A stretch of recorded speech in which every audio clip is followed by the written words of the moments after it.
cielos, te damos gracias porque un grupo de hermanos de diferentes países estamos unidos para comenzar a estudiar acerca del libro de Daniel. Queremos pedirte una bendición especial por nuestro pastor Samuel Braga y su familia, quienes en esta semana han perdido a un ser querido, que tú estés con ellos, que les des toda la fuerza necesaria y los acompañes en este momento de dolor. Y también, Señor, que tu Espíritu Santo los guíe en este momento al estudiar y al abrir tu santa palabra. Bendice a cada uno de los hermanos representados aquí de diferentes lugares y quédate con nosotros en este momento. En el nombre de Jesús, amén. Amén. Amén. Volver a encontrarnos después de bastantes semanas que estuvimos separados. Estamos estudiando el libro de Daniel, llegamos hasta el capítulo 4, la última vez que estuvimos juntos, así me recordó Carolina. Y hoy vamos a estudiar el capítulo 5. Ya. Ya, hermana, vuelva al tiro nomás, pero apague el micrófono cuando vuelva. Mil disculpas, hermano, recién estoy ingresando a este grupo. Ya, hermana, bienvenida. Sí pasa, en Zoom siempre pasa, así que no se preocupe. Así que estamos estudiando el libro de Daniel de una perspectiva diferente. Estamos viendo que las historias del libro de Daniel, capítulos 1 al 6, son profecías presentadas en manera de historia. Y estas profecías, estas historias nos ilustran los eventos a través de los cuales el pueblo de Dios va a pasar antes de que se cierre el juicio. El tema principal del libro de Daniel es el juicio. Es por eso que el nombre del libro, Daniel, es Dios es mi juez.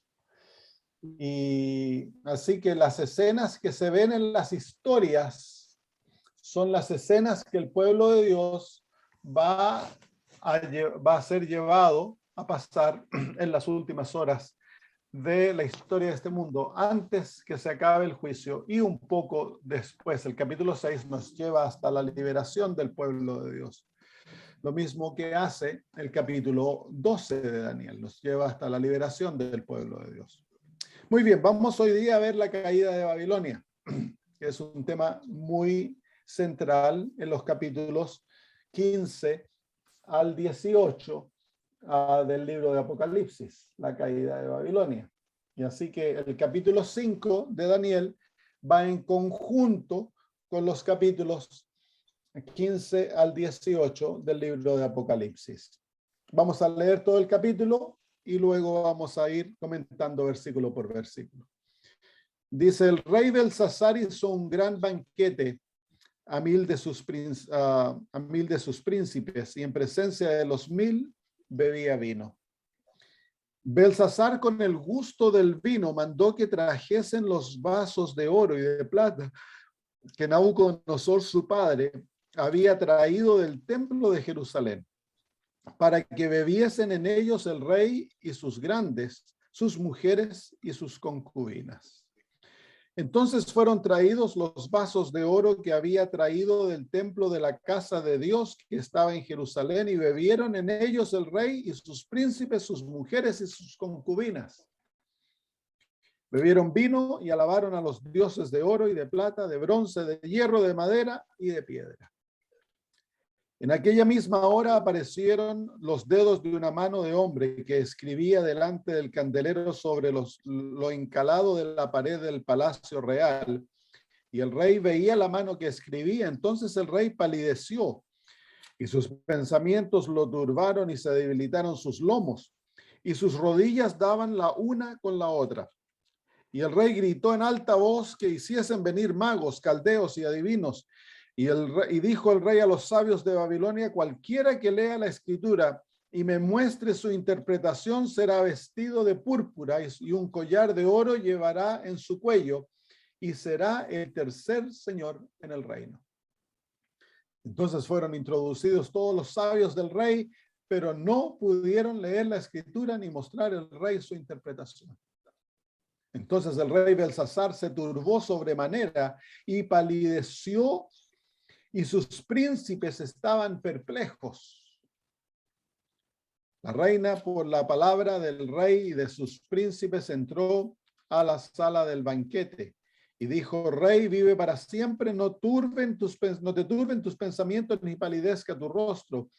En tu reino hay un hombre en el cual mora el espíritu de los dioses santos, y en los días de tu padre se halló en él luz e inteligencia y sabiduría como sabiduría de los dioses, al que el rey Nabucodonosor, tu padre, oh rey, constituyó jefe sobre todos los magos, astrólogos, caldeos y adivinos. Por cuanto fue hallado en él mayor espíritu y ciencia y entendimiento para interpretar sueños y descifrar enigmas y resolver dudas. Esto es en Daniel, el cual el rey puso por nombre Beltasar. Llámese pues ahora a Daniel y él te dará la interpretación. Entonces Daniel fue traído delante del rey y dijo el rey a Daniel: ¿Eres tú aquel Daniel de los hijos de la cautividad de Judá que mi padre trajo de Judea? Yo he oído de ti que el espíritu de los dioses santos está en ti, que en ti se halló luz, entendimiento y sabiduría. Y ahora fueron traídos delante de mí sabios y astrólogos para que leyesen esta escritura y me diesen su interpretación, pero no han podido mostrarme la interpretación del asunto. Yo pues he oído de ti que puedes dar interpretaciones y resolver dificultades. Si ahora pues puedes leer esta escritura y darme su interpretación, serás vestido de púrpura y un collar de oro llevarás en tu cuello y serás el tercer señor en el reino. Entonces Daniel respondió y dijo delante del rey: tus dones sean para ti y da tus recompensas a otros. Leeré la escritura al rey y le daré la interpretación. El Altísimo Dios, oh rey, dio a Nabucodonosor, tu padre, el reino y la grandeza, la gloria y la majestad. Y por la grandeza que le dio, todos los pueblos, naciones y lenguas temblaban, temían delante de él. A quien quería mataba y a quien quería daba vida. Engrandecía a quien quería y a quien quería humillaba. Mas cuando su corazón se ensoberbeció y su espíritu se endureció en su orgullo, fue depuesto del trono de su reino y despojado de su gloria. Y fue echado de entre los hijos de los hombres, y su mente se hizo semejante a la de las bestias. Con los asnos monteses fue su morada. Hierba le hicieron comer como buey, y su cuerpo fue mojado con el rocío del cielo, hasta que reconoció que el Altísimo Dios tiene dominio sobre el reino de los hombres y que pone sobre él al que le place. Y tú, su hijo Belsasar, no has humillado tu corazón sabiendo todo esto, sino que contra el Señor del cielo te has ensoberbecido e hiciste traer delante de ti los vasos de su casa, y tú y tus grandes, tus mujeres y tus concubinas bebisteis vinos en ellos. Además de esto, diste alabanza a dioses de plata y oro, y de bronce, de hierro, de madera, de piedra, que vive y que ni ven, ni oyen, ni saben, y al Dios en cuya mano estás tu vida y cuyos son tus caminos, nunca honraste. Entonces de su presencia fue enviada la mano que trazó esta escritura. Y la escritura que trazó es Mene, Mene, Tekel, Uparsin. Esta es la interpretación del asunto. Mene, contó Dios tu reino y le ha puesto fin. Tekel, pesado has sido en balanza y fuiste hallado falto. Pérez, tu reino ha sido roto y dado a los medos y los persas. Entonces mandó Belsasar vestir a Daniel de púrpura y poner en su cuello un collar de oro y proclamar que él era el tercer señor del reino. La misma noche fue muerto Belsasar, rey de los caldeos, y Darío de Media tomó el reino siendo de 62 años. Entonces el capítulo 5 nos muestra la experiencia de alguien que estaba dentro del reino la noche en que Babilonia cayó. Los detalles son muy particulares. Así que esta historia no fue escrita, como algunos dicen los teólogos liberales, fue escrita 300 años después de los hechos, sino que fue escrita de alguien que estaba dentro del reino cuando Babilonia cayó, y él sabía lo que estaba ocurriendo. Esto es el año 539 antes de Cristo. La noche en que Babilonia, que Belsasar se sentía tan seguro dentro de Babilonia, que él decidió básicamente hacer una orgía para celebrar el hecho de que Babilonia nunca caería. Y mientras el ejército de los medos y los persas estaba rodeando Babilonia, ellos estaban celebrando festín, tomando, y a él se le ocurrió traer los vasos santos del templo de Jehová. Y ahí fue donde cruzó la línea del perdón y se perdió eternamente. Entonces, hechos como se llama, bastante maravillosos, que Dios ha dejado en las Sagradas Escrituras para que veamos el odio que Dios tiene hacia el pecado. Dios no cierra sus ojos al pecado, Él lleva una cuenta con las naciones y con los individuos. Y cuando las naciones colman la copa de la misericordia, entonces viene castigo.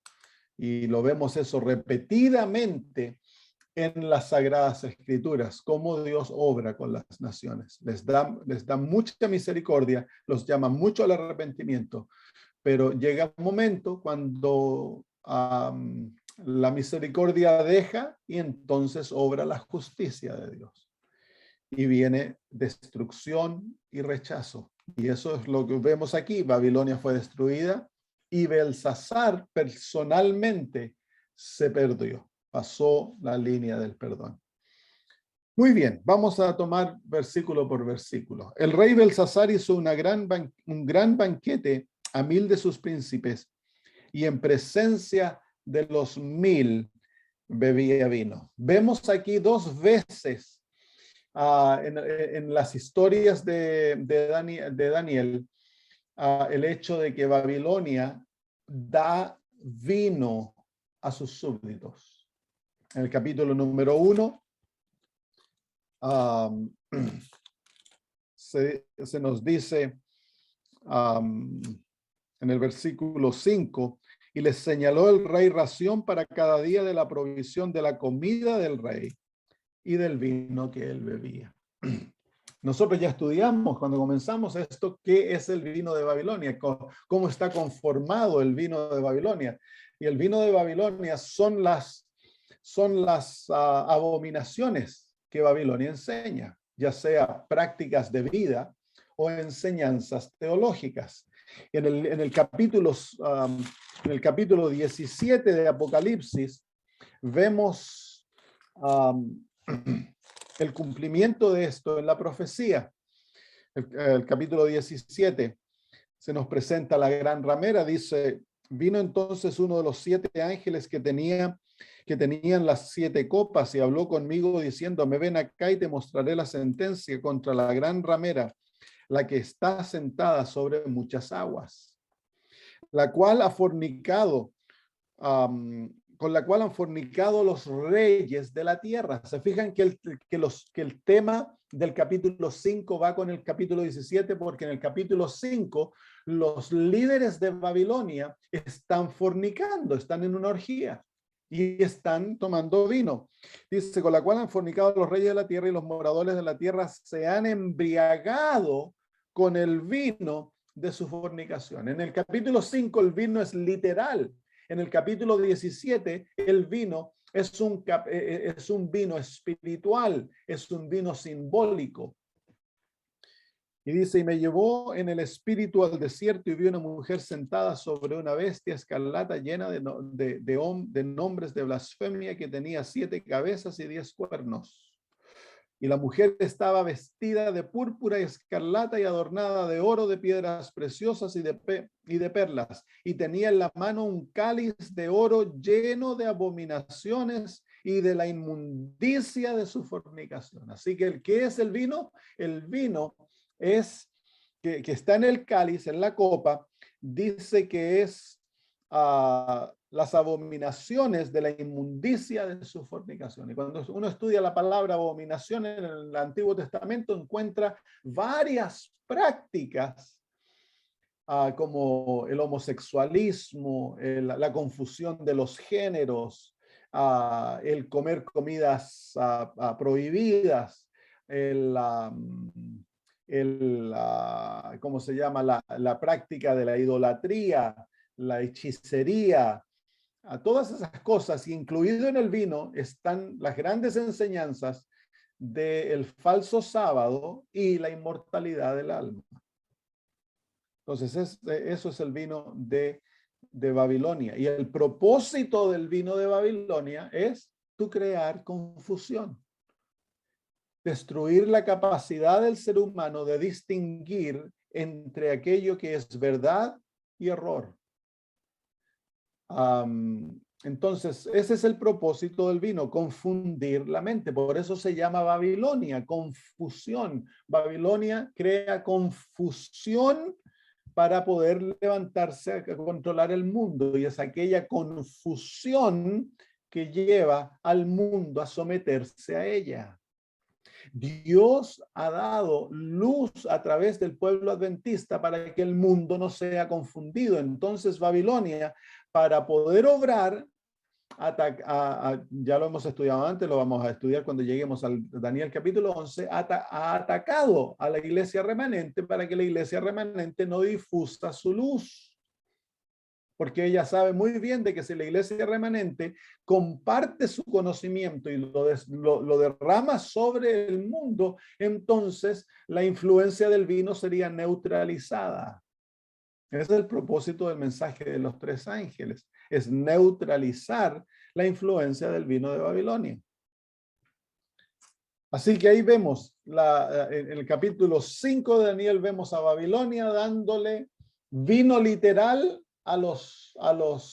el rey tomando vino y también los príncipes tomando vinos. Así que vemos aquí, y en una acción de fornicación. El mundo entero está fornicando con Babilonia porque han tomado del vino de su fornicación. El mundo entero está confundido, el mundo entero está sometido a las acciones y las direcciones de Babilonia. Y eso es lo que el mundo, no hemos llegado aún todavía al punto en que Babilonia controla el mundo, pero las profecías nos están mostrando que eso va a ocurrir y que todo el mundo se va a someter porque han tomado del vino de Babilonia. Y vemos la preparación, la propagación del asunto del homosexualismo, que ha creado cantidad de confusión, y es la violación de la segunda tabla de la ley de Dios,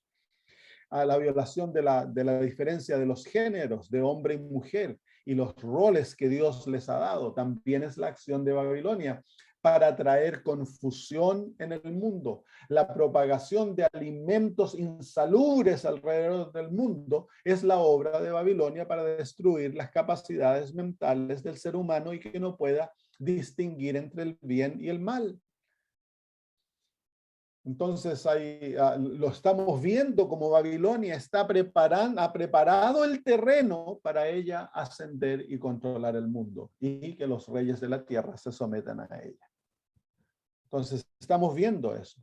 Ahora, capítulo 2, versículo 2 del capítulo 5 dice: Belsasar con el gusto del vino, con el gusto del vino. Se emborrachó, ¿no? Estaba emborrachado y su capacidad de diferenciar fue destruida. Mandó que trajesen los vasos de oro y de plata que Nabucodonosor su padre había traído del templo de Jerusalén, para que bebiesen en ellos el rey y sus grandes, sus mujeres y sus concubinas.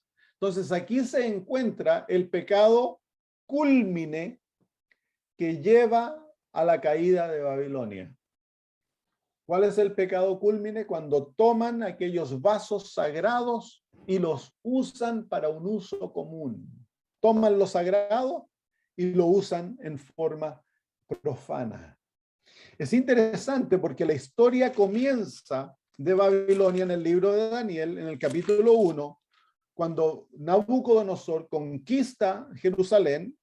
Dice en el versículo 1, el capítulo 1, en el año tercero del reinado de Joacim, rey de Judá, vino Nabucodonosor, rey de Babilonia, a Jerusalén y la sitió. Y el Señor entregó en sus manos a Joacim, rey de Judá, y parte de los utensilios de la casa de Dios y los trajo a tierra de Sinar, a la casa de su Dios, y colocó los utensilios en la casa del tesoro de su Dios. Dios le permitió sacar utensilios de la casa de Dios, y aquí aprendemos que fueron copas. Él las lleva a la casa de su Dios, las deja ahí, no las usa en forma común. Él sabe de que han sido dedicadas al Dios de Israel. Y permanecen ahí hasta el capítulo 5. Y en el contraste de la historia, vemos en el capítulo 1, Nabucodonosor ascendiendo a su poder, y Dios le permite tener reino, le permite tener acceso a su templo. Y en el capítulo 5, Babilonia cae cuando usa aquello que Dios le ha permitido tener en forma profana.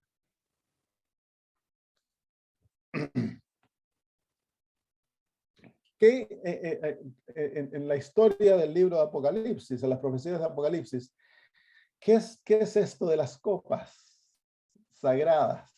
Hay dos cosas. Uno, es que Babilonia siempre ha buscado tener y destruir el conocimiento del templo de Dios. Siempre. En el capítulo 8 vemos aquello,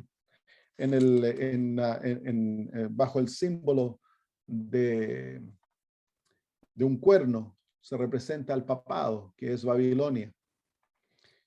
Y se nos dice ahí en el versículo 10, y se engrandeció hasta el ejército del cielo, y parte del ejército y de las estrellas echó por tierra y las pisoteó. Aún se engrandeció contra el príncipe de los ejércitos, y por él fue quitado el continuo sacrificio, y el lugar de su santuario fue echado por tierra.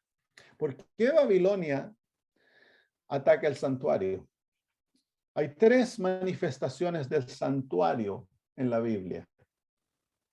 Y Babilonia desea destruir el conocimiento del santuario, porque el propósito del santuario es crear un lugar donde Dios se encuentre con sus hijos, sin que sus hijos sean destruidos. El santuario es un lugar físico donde la presencia del Rey del universo se hace presente en esta tierra.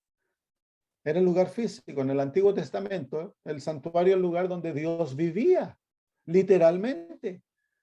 Entonces, mientras Dios habitaba en el santuario, Satanás no podía llamarse el rey de este mundo, porque el rey de Dios, el rey de gloria, el rey del universo, estaba presente en este mundo, literalmente.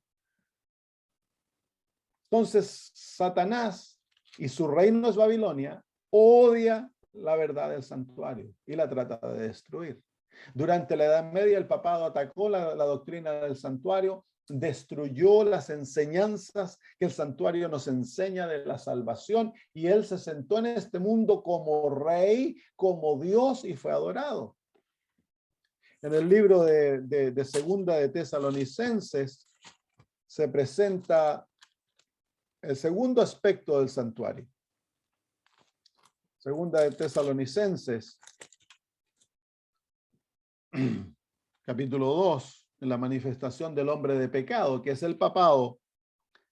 En el versículo 3 dice: nadie os engañe en ninguna manera, porque no vendrá sin que antes venga la apostasía y se manifieste el hombre de pecado, el hijo de perdición, el cual se opone y se levanta contra todo lo que se llama Dios o es objeto de culto, tanto que se sienta en el templo de Dios como Dios, haciéndose pasar por Dios.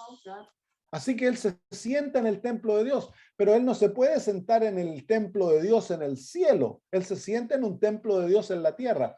¿Cuál es el templo de Dios en la tierra? Bueno, la iglesia de Cristo es un templo.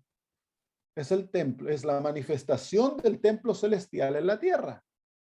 Así que durante la Edad Media el papado buscó ser el Dios que era adorado por la iglesia de Dios y se sentaba como Dios en el templo de Dios, en la iglesia.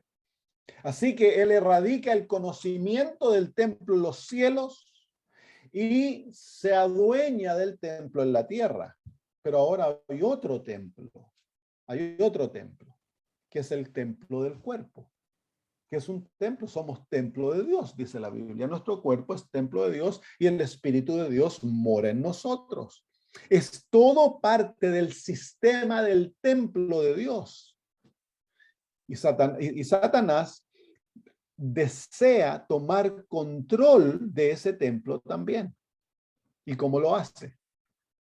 Bueno, Dios vive en nosotros a través de su Espíritu, pero para que el Espíritu viva en nosotros, nosotros hemos de vivir de acuerdo a las leyes de Dios. Y Dios tiene dos grandes manifestaciones de su ley, la ley moral y la ley física.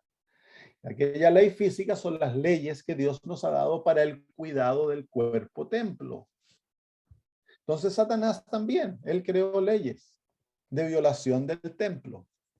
Entonces hemos visto en los últimos 2 años cómo Babilonia está tratando a través de su sistema médico, tratar de controlar la mente y el cuerpo del ser humano. Que lo reconozcan a este sistema como el sanador del cuerpo. Entonces, Babilonia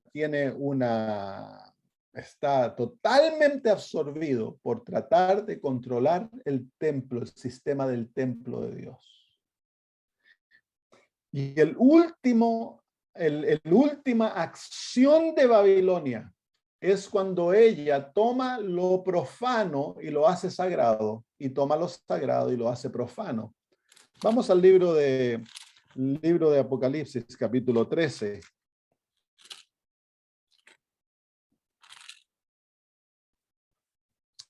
Apocalipsis capítulo 13 dice, vamos a leer desde el versículo 12, dice, y ejerce toda la autoridad de la primera bestia en presencia de ella, y hace que la tierra y los moradores de ella adoren a la primera bestia.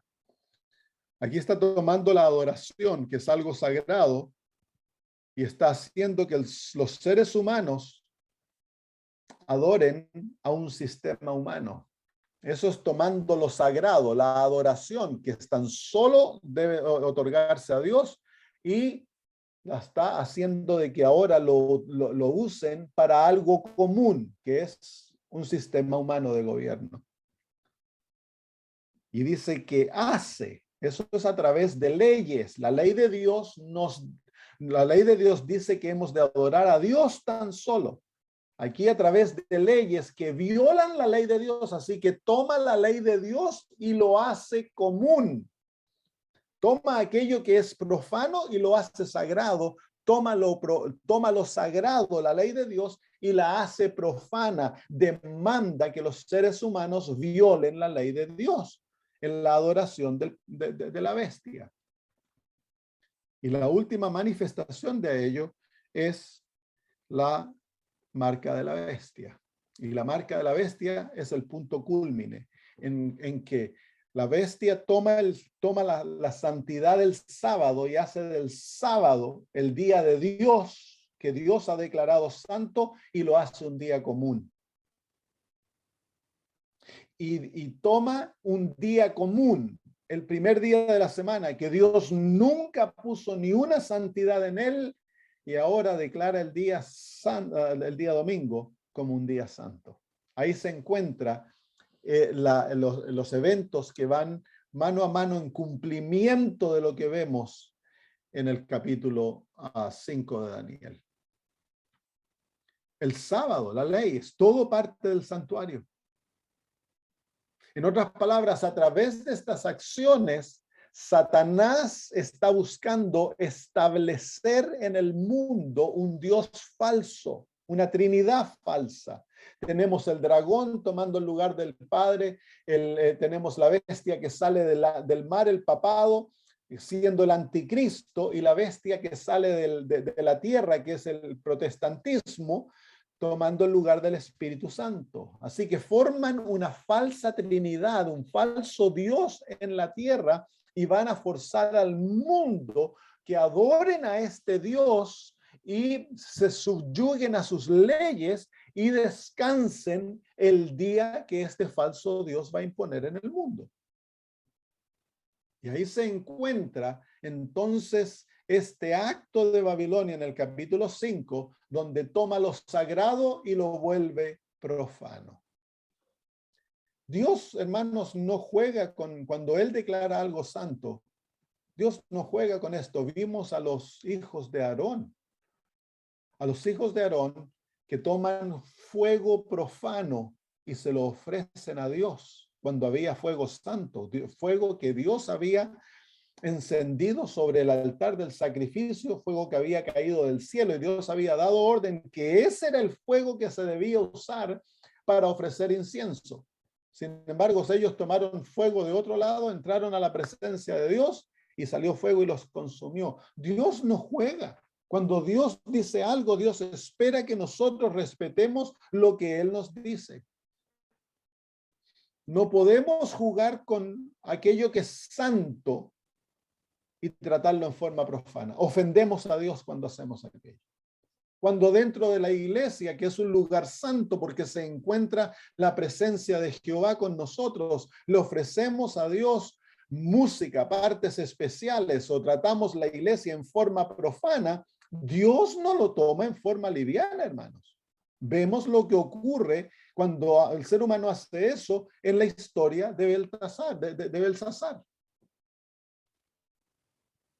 Y tristemente, hay tanta de esa actitud dentro de nuestro pueblo en cuanto a cómo tratar aquello que es santo. La iglesia es un lugar santo. ¿Por qué? Porque la presencia de Dios se encuentra en ella. Ha sido dedicada a Dios. Los instrumentos de música dentro de la iglesia son santos porque se han dedicado al servicio de Dios. No se pueden aquellos instrumentos usar para tocar cuecas o salsas o cosas así. ¿Por qué? Porque son santos, han sido dedicados para la adoración de Jehová. Y si se usan de esa manera, Dios se ofende, hermanos. Es una de las lecciones que aprendemos de Daniel capítulo 5. Babilonia cayó y fue juzgada y destruida cuando Babilonia mezcló lo santo y lo hizo profano. Entonces, el último acto de Babilonia va a ser cuando ella tome lo santo, el sábado, la ley de Dios, la adoración de Dios, y lo haga profano. Y tome lo profano y quiera hacerlo santo. Ese es el último acto en la ley de Babilonia. Luego viene el juicio y la caída de Babilonia. Exactamente los eventos como siguen aquí. Sigamos leyendo.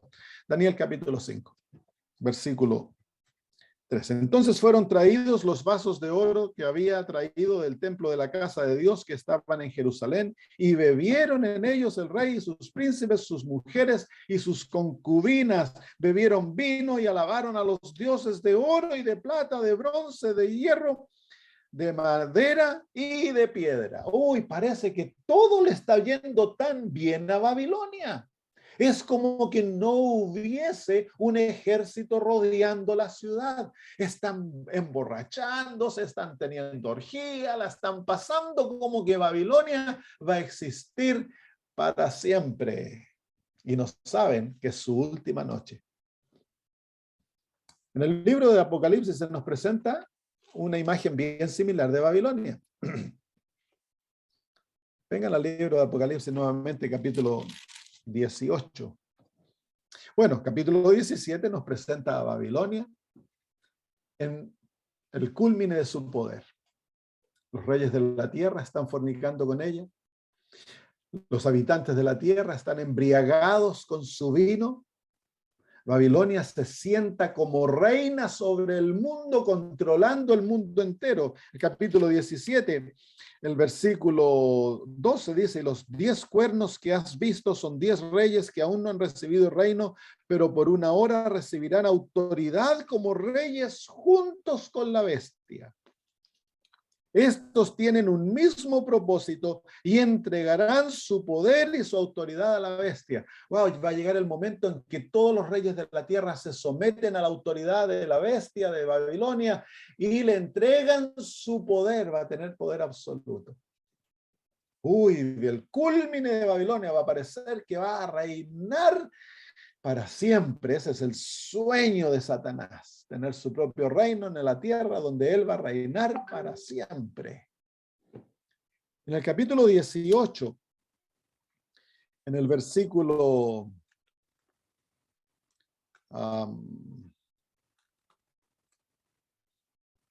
versículo 7, mire la actitud de Babilonia. Recuérdense, en el capítulo 5 de Daniel, Babilonia está sitiada. Sus horas están contadas, está a punto de caer y sin embargo ella no acepta el hecho de que va a caer. Está celebrando. En el capítulo 18, Babilonia está sitiada. Viene un ángel del cielo y proclama con poder la caída de Babilonia y le manda y llama un mensaje que salgan de ella el pueblo. Y dice en el versículo 7, cuanto ella se ha glorificado y ha vivido en deleites, tanto dadle de tormento y llanto, porque dice en su corazón, mire lo que dice, es en el medio de la crisis de Babilonia, mire lo que dice, yo estoy sentada como reina y no soy viuda y no veré llanto. La actitud de Belsasar. Una actitud irresponsable, una actitud que no reconoce arrepentimiento, una actitud orgullosa ante los mandatos divinos, los designios de Dios. No en ignorancia, pero en desafío a aquellos mandatos.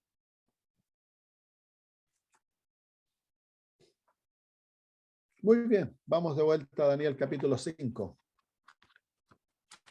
Cuando estudiamos las historias de Daniel, buscamos los elementos, no los detalles. Los detalles son diferentes. Son los elementos de la historia, los principios de la historia que nos van formando aquello que va a ocurrir en el tiempo del fin. Ok, capítulo 5, nuevamente, el versículo, ya hemos visto entonces lo que ocurrió dentro del salón del banquete. Va a llegar, hermanos, un momento en la historia dentro de poco, donde va a parecer de que Babilonia lo va a reinar todo. Va a haber éxito para aquellos que están en el sistema, va a haber éxito. Van a poder tener riquezas, van a poder tener placeres, van a poder hacer lo que quieran. Aquellos que estén afuera del sistema, en contra del sistema, no van a tener privilegio alguno. Y lo estamos viendo hoy en día. Entonces estamos viendo, pues es como un entrenamiento de lo que viene, pero cuando venga en cuanto a la ley dominical, va a ser mucho más estricto, va a ser universal, y todos aquellos que se sometan al sistema de Babilonia van a estar en contra nuestra. Vamos a ser los parias de la sociedad. Entonces hay que aprender a hacerlo ahora. Dios nos está dando la oportunidad de aprender a entrenarnos, desarrollar músculos, hacer ejercicio, porque esta no es la carrera, este es el entrenamiento. Viene la carrera, hermano. Y si no estamos entrenados, no vamos a poder correr. Entonces no se sometan. Si viola la conciencia, no se sometan. Si viola los principios de Dios, no se sometan.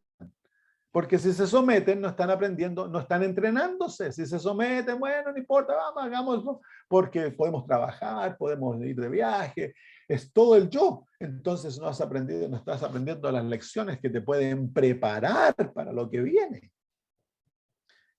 Muy bien, versículo 5. Cambia el versículo 5 en que ahora se introduce la sentencia contra Babilonia.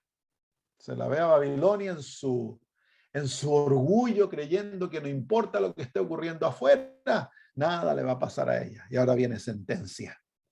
Y la sentencia es el producto de que ella ha violado el principio de la santidad y lo santo lo ha hecho profano. Es exactamente lo que trae la sentencia contra Babilonia. Versículo 5. En aquella misma hora aparecieron los dos dedos de una mano de hombre que escribía delante del candelero sobre lo encalado de la pared del palacio del real, y el rey veía la mano que escribía. Entonces el rey palideció y sus pensamientos lo turbaron y se debilitaron sus lomos y sus rodillas daban la una contra la otra. El rey gritó en alta voz que hiciesen venir magos, caldeos, adivinos, y dijo el rey a los sabios de Babilonia: cualquiera que lea la escritura y me muestre su interpretación será vestido de púrpura y un collar de oro llevará en su cuello y será el tercer del reino. Entonces aquí viene, y no se nos dice lo que la mano escribe hasta que Daniel llega. Pero aquí se muestra entonces la hora del juicio de Babilonia. Viene, es una mano divina, es un ángel que escribe. Esto va con Daniel, Apocalipsis capítulo 18. El mensaje de la caída de Babilonia es proclamada por un ángel poderoso que ilumina con su gloria toda la tierra. Es el derramamiento del Espíritu Santo. Así que en la gloria de Babilonia, cuando Babilonia esté celebrando su victoria, tiene todo el mundo bajo ella, Dios derrama su Espíritu sobre su pueblo. Y el propósito del derramamiento de aquel espíritu es doble, es proclamar el juicio y la caída de Babilonia y llamar al pueblo que salga de ella. El llamamiento del pueblo lo vimos en Daniel capítulo 4 con la conversión de Nabucodonosor. Ahora vemos la segunda parte de aquel mensaje, que es la caída de Babilonia. Entonces el rey llama a los sabios, les ofrece oro, posición, todo. Dice versículo 8, entonces fueron introducidos todos los sabios del rey, pero no pudieron leer la escritura, ni mostrar al rey su interpretación. No era que ellos no entendían el lenguaje es arameo, es el lenguaje de ellos. Dios los está burlándose en cierto modo de ellos, de los sabios que no reconocen a Dios. Dios se ríe de aquellos que dicen no hay Dios. Pero las palabras que son escritas de manera que tan solo pueden ser entendidas espiritualmente. Aquello que Dios da solo puede ser entendido espiritualmente. Estos hombres no son espirituales y ya lo hemos visto 3 veces en las historias de Daniel, que los sabios de Babilonia no pueden entender los mensajes espirituales. Para ellos es conocimiento que es fácil. Esto es, si Daniel viene, lo lee y inmediatamente sabe, no necesita tanto conocimiento. Lo que pasa es que ellos no tienen entendimiento espiritual, no están llenos del Espíritu de Dios y por lo tanto lo espiritual es confusión para ellos. Y cuántas veces, lo he dicho antes, cuántas veces nuestros maestros, profesores, doctores en teología, científicos, están pero despabilados con el conocimiento científico del mundo. El conocimiento científico del mundo, al negar la existencia de Dios, es necedad, hermanos. No hay nada que deslumbrarse en el conocimiento del mundo, porque ellos no tienen conocimiento espiritual. Ellos niegan la existencia de Dios, por lo tanto son necios ante los ojos de Dios. El pueblo de Dios no tiene nada que aprender del conocimiento del mundo. Sin embargo, nos volvemos necios. Y dentro de nuestros sistemas teológicos y de nuestras universidades se comienzan a repetir los mantras del mundo. Se comienzan a enseñar la evolución. Se pone en duda la inspiración de las Sagradas Escrituras, del espíritu de profecía. ¿Por qué? Porque estos hombres están enamorados del conocimiento de Babilonia. ¿Y qué tiene el conocimiento de Babilonia? Nada. Nunca pudo ayudar a Nabucodonosor. Aquí lo vemos. Dios lo repite 3 veces en el libro de Daniel, porque Él desea que entendamos de que en el conocimiento de Babilonia no hay nada para nosotros. Y hemos corrido como pueblo, hemos abandonado el conocimiento que Dios nos ha dado en cuanto a la educación, en cuanto a las Sagradas Escrituras, en cuanto a la sanidad y la vida saludable. Hemos abandonado ese conocimiento y nos hemos ido enamorados del conocimiento de Babilonia. Nuestros hospitales tan grandes que nos enorgullecemos de ellos y decimos que miren, somos la iglesia que tenemos el sistema de salud más grande en el mundo. Esos hospitales son monumentos a la rebeldía de la iglesia adventista. Hemos sido un pueblo rebelde, muy rebelde, porque nos hemos enamorado de los dioses de las naciones, tal cual Israel. Y hemos caminado para ir a postrarnos ante Baal. Y hemos dejado el conocimiento que Dios nos ha otorgado. Tristemente es así. Es doloroso, pero es así. Muy bien.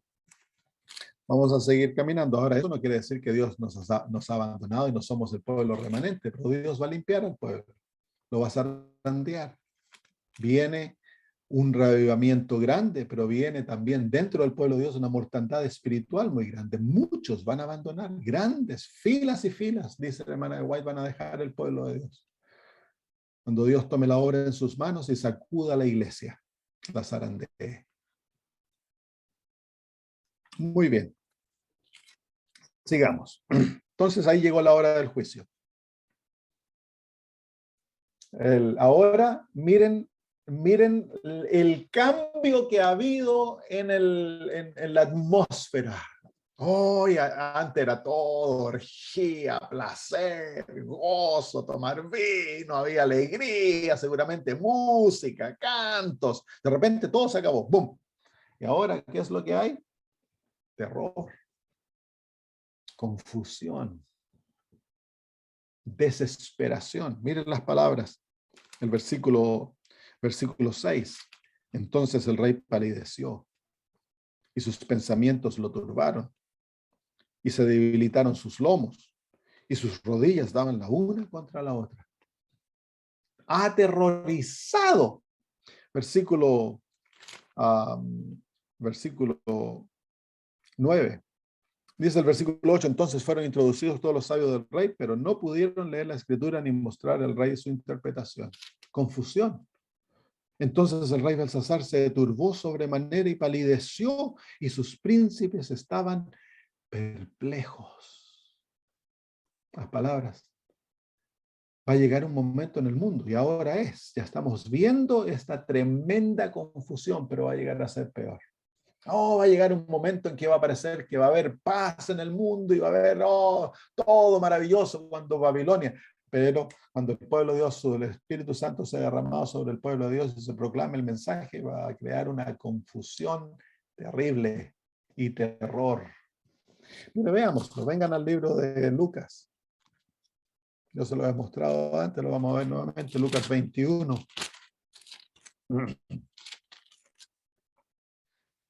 Lucas 21, versículos 25 en adelante, entonces habrá señales en el sol, en la luna y en las estrellas, y en la tierra angustia. Miren las palabras, angustia de las gentes confundidas a causa del bramido del mar y de las olas, desfalleciendo los hombres por el temor y la expectación de las cosas que sobrevendrán en la tierra, porque la potencia de los cielos serán conmovidas. Describe exactamente la misma actitud de Daniel, de Belsasar y sus príncipes. El mundo va a estar en confusión. Miren el libro de Apocalipsis, capítulo 11, versículo 13 dice, en aquella hora hubo un gran terremoto y la 10ª parte de la ciudad se derrumbó y por el terremoto murieron números de 7,000 hombres y los demás se aterrorizaron y dieron gloria al Dios del cielo. Así que en este aterrorizamiento viene un gran despertar espiritual. Gran despertar espiritual. Eventos que ocurren alrededor, en conjunto de los eventos finales. Viene un gran despertar espiritual dentro del pueblo de Dios y dentro del mundo. Dios va a derramar su espíritu sobre todo el mundo. Los eventos van a llevar al mundo al terror, los juicios que van a estar cayendo sobre el mundo, las señales que se van a estar cumpliendo, todo lo que va a estar ocurriendo y que ya está ocurriendo, pero que va a crecer grandemente y va a llegar a ser un tiempo de angustia como el mundo nunca antes lo vio. Va a llevar el mundo al terror. Muy bien, vamos de vuelta a Daniel.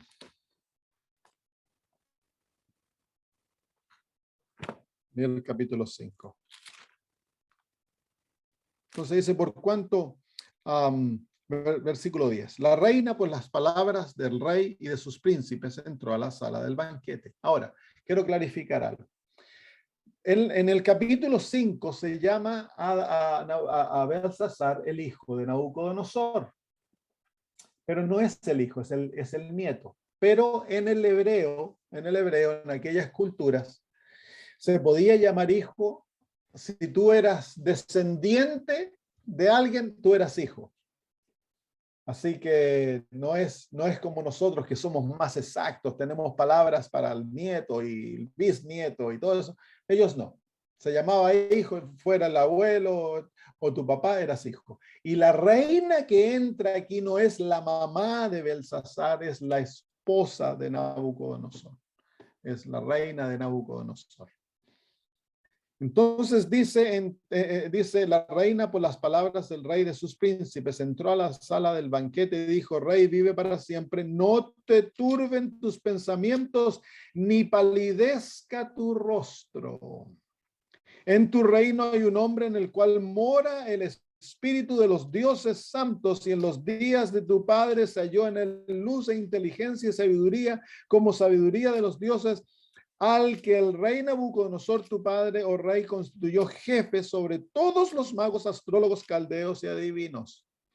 Por cuanto fue hallado en él mayor espíritu y ciencia y entendimiento para interpretar sueños y descifrar enigmas y resolver dudas. Esto es, en Daniel, el cual el rey puso por nombre Belsasar. Llámese pues ahora a Daniel, y él te dará la interpretación. Daniel es un hombre viejo ahora, ya está cerca de sus 80 años. Ha servido en la corte de Babilonia por 70 años. Está bien conocido. Ya 85 años debe tener aquí. Es bien conocido. Él ha influenciado a Babilonia por décadas. Pero Belsasar lo dejó de lado, porque Daniel es un hombre espiritual. Y la reina lo conoce. ¿Quién es la reina? Aquí. Bueno, es una iglesia. En profecía, una mujer representa a una iglesia. ¿Qué iglesia es esta? Bueno, es la reina, es la madre. Encontramos en Apocalipsis 17 una madre que tiene hijas. Sí, pues es Babilonia, es otra manera de ver a Babilonia. Babilonia conoce al pueblo de Dios y conoce su mensaje. Y sabe que el mensaje del pueblo de Dios tiene la solución, pero no lo quiere reconocer, porque ella odia al pueblo de Dios. ¿Saben ustedes de que la iglesia adventista es muy conocida? Hace años atrás yo escuché la historia de un pastor y he buscado, pero nunca más he podido encontrar sus historias. Pastor Kenekle, que era un pastor adventista suizo. Él cuando era niño estaba muy enfermo, muriendo, y la mamá lo llevaba desde el doctor en bus de vuelta a casa, y se encontraron una viejita, y la viejita le dice, ¿por qué lloras? Y dice, mi hijo está muriendo, tiene una enfermedad muy grave, está muriendo y no hay solución. Y ella le dijo, ¿quieres que yo te ayude? Yo lo puedo sanar. Entonces ella le dijo, sí. Entonces la viejita comenzó a visitarle, era una viejita adventista, y comenzó a hacerle tratamientos naturales. le cambió su dieta, todo, y el niño sanó totalmente, y la mamá se hizo adventista, y entonces llevó al niño a la iglesia y lo dedicó a Dios. La mamá quería que el muchacho llegase a ser pastor, pero él no quería ser pastor. Cuando llegó a ser joven, su sueño era irse a Estados Unidos y llegar a ser un millonario. Y lo hizo. Se fue a Estados Unidos, la mamá le metió una Biblia en la maleta, se fue a Estados Unidos y no sé cómo se casó con la hija de Rockefeller. Y llegó a ser un banquero poderoso, rico. Pero en esta vida Dios lo llamó al ministerio. Se convirtió, la esposa era bautista ella, y era una mujer muy entregada a Dios. En la luna de miel, el primer día de la luna de miel, cuando estaban en Jamaica, se habían ido a su luna de miel, ella le dice, es domingo, nos vamos a la iglesia, le dice. Y él le dice, ¿cómo a la iglesia? Yo no voy a ir a la iglesia. Y dice, bueno, yo voy a la iglesia. Y ella se vistió muy linda y se fue a adorar con los negritos. Ella era una cristiana verdadera. Él se andaba arrancando de Dios. Bueno, eventualmente él se entrega al Señor, llega, se va a estudiar teología, abandona la vida de los ricos, pero era emparentado con Rockefeller. Conocía a los poderosos del mundo, a los pastores más grandes. Él era amigo con ellos, estaban todos asociados. Entonces él comenzó a hablarles. Y dice que todos los pastores más poderosos, ahí estaba Billy Graham y todos ellos de aquella época, dice que conocían a la iglesia adventista. Y todos, sin duda, tenían los escritos de Elena de White. Y los usaban para preparar sus sermones y predicar y todo ello. Ellos sabían que era una verdadera profeta. Entonces él los desafió, ¿por qué no aceptan el sábado? Muchas veces hablaron y la respuesta era, porque perderíamos nuestra popularidad. La iglesia adventista es conocida, hermanos. El mensaje de la iglesia adventista es conocido, muy conocido. La iglesia católica nos conoce muy bien. Es por eso que nos han atacado, para neutralizarnos. Había un colportor que estaba colportando en Brasil, colportó en una ciudad pequeña, toda la semana visitó todas las casas, y cuando el viernes estaba llegando a su fin, él estaba sentado en un cerrito mirando hacia el agua, y de repente el Señor le dice, pero no has visitado al obispo. Y él dice, uy, se me olvidó visitar al obispo. Así que salió corriendo a la casa, agarró su maletín, se fue a la catedral, golpeó la puerta de la oficina del obispo y salió el obispo. Entonces el obispo lo hizo pasar, un hombre muy afable, se pusieron a conversar, les presentó los libros y el obispo le dice, ese libro, El conflicto de los siglos, es mi favorito, le dice. Y el ¿cómo se llama? El colportor quedó sorprendido, ¿no? Le dice, ven, te voy a mostrar algo. Lo llevó a su escritorio y ahí debajo del escritorio saca una mesita y ahí tenía abierto El conflicto de los siglos y estaba todo subrayado. Dice, oh sí, yo conozco muy bien los libros de Elena de White. Le dice, te voy a mostrar otra cosa, aprieta un botón y se abre detrás de él, una pared se mueve y estaba su biblioteca privada detrás de él. Entraron y ahí enfrente de los ojos del colportor estaban todos los libros de Elena de White. Le dice, yo los he leído todos y yo sé que ella es una profeta verdadera. Y yo he estado enseñando a mis sacerdotes los libros de Elena de White. Hay miles de nosotros en toda Sudamérica que creemos en el mensaje adventista y hemos preparado a nuestro pueblo. Cuando llegue la hora vamos a salir. Pero la iglesia adventista no está lista todavía para recibirnos. Así que nos conocen, hermanos. Nos conocen, saben muy bien qué somos, conocen muy bien nuestro mensaje y nos odian. Es por eso que han planeado la destrucción de la iglesia, la neutralización de la iglesia y de su mensaje, porque saben de que si la iglesia adventista se le permite y predica su mensaje, la iglesia adventista neutraliza el poder de Babilonia. Muy bien, se nos pasó la hora. Lo vamos a dejar hasta aquí. Y vamos a terminarlo la próxima semana cuando veamos el juicio de Babilonia. Mi mamá me está tratando de llamar porque ayer se va de vacaciones, ese día mi mamá en su caravana y ayer yo me traje las llaves de la caravana. Así que me están llamando desesperado. ¿Dónde están las estas? Pero ya oramos y luego la llamo. Bueno, ¿hay alguna pregunta, hermanos? La pregunta que tengo, pastor, es, En en el Zaragoza. capítulo 5, el rey Nabucodonosor, ¿estaba vivo o ya estaba muerto? No, ya había muerto él ya. Porque él le ofrece el tercer lugar en el reino, quiere decir que Belsasar Exacto. era el segundo. ¿Y quién ocupaba el primer Claro. lugar?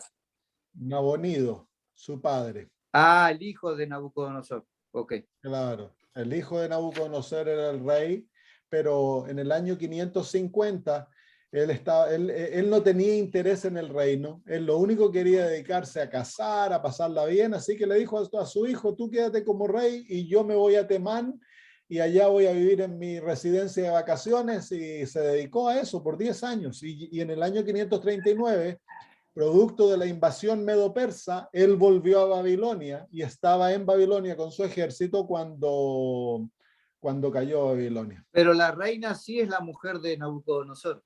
La reina es la mujer de Nabucodonosor, sí. Debe haber sido una de las mujeres de Nabucodonosor, probablemente bastante más joven que él, y todavía estaba viva, y ella conocía muy bien a Daniel. Ok. Muy bien, oremos. Padre maravilloso, te damos gracias por tu palabra, tan clara, tan hermosa. Como tú, Señor, nos das conocimiento a través de tantas maneras en tu palabra para mantenernos atraídos a ella. Y cuando vemos, Señor, a Babilonia controlando el mundo, nos damos cuenta que estamos viviendo en los días ya justo antes de aquellos momentos, Padre. Te queremos pedir, Señor, que nosotros seamos como Daniel, fieles, íntegros, que te amemos, que nuestra vida esté llena del Espíritu Santo, Señor, y te seamos fieles, no importa lo que ocurra a nuestro alrededor, Señor. De esta manera te podremos representar en la crisis que viene, Señor, sobre este mundo y sobre tu iglesia. Bendice a mis hermanos. Señor, haz que podamos ser fieles en la predicación del Evangelio, que contactemos a todos aquellos que están a nuestro alrededor y le contemos lo que viene sobre este mundo. Y que preparemos a un pueblo, Señor, que va a estar fiel y listo, Señor, cuando Cristo venga. Gracias, Padre. Bendícenos ahora al separarnos, lo pedimos por Jesús. Amén. Amén. Amén. Muy bien, queridos hermanos, un abrazo para todos. Gracias, pastor. Feliz día, feliz tarde a todos. Feliz sábado.